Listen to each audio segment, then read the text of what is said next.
ನಮಸ್ತೆ. ನಾನು ದೇವಕಿ ಶೈವ. ಯದ್ಭಾವಂ ತದ್ಭವತಿ.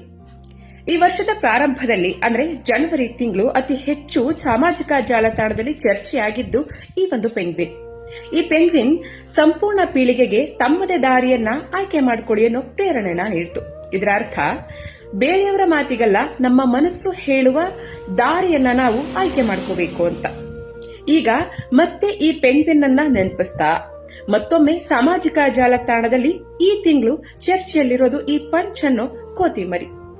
ಈ ಕೋತಿಮರಿಯಿಂದ ನಾವು ತಿಳ್ಕೊಂಡಿದ್ದೇನು ಅಂದ್ರೆ ತಾಯಿಯ ಮೌಲ್ಯವನ್ನ, ಹಾಗೆ ನಮ್ಗೆ ಯಾರು ಹತ್ತಿರವಾಗಿರ್ತಾರೋ ಅವರಿಂದಾನೇ ನಾವು ಹೆಚ್ಚಾಗಿ ನೋವನ್ನ ಅನುಭವಿಸೋದು ಅಂತ.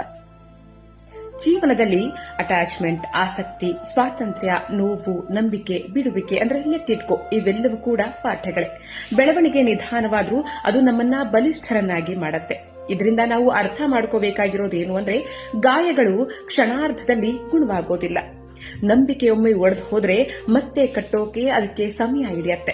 ಕೆಲವೊಮ್ಮೆ ನಾವು ಪ್ರಾಣಕ್ಕಿಂತ ಪ್ರಿಯರಾದವರನ್ನ ಶಾಂತಿಗಾಗಿ ಬಿಡಬೇಕಾಗತ್ತೆ. ಆದ್ರೆ ನೆನಪಿರ್ಲಿ, ಬಿಡುವಿಕೆ ಅನ್ನೋದು ಅಂತ್ಯವಲ್ಲ, ಅದು ಆತ್ಮಶಾಂತಿಯ ಆರಂಭ. ಪ್ರತಿ ನೋವು ಕೂಡ ನಮ್ಮ ಆತ್ಮವನ್ನ ಶುದ್ಧಿ ಮಾಡತ್ತೆ.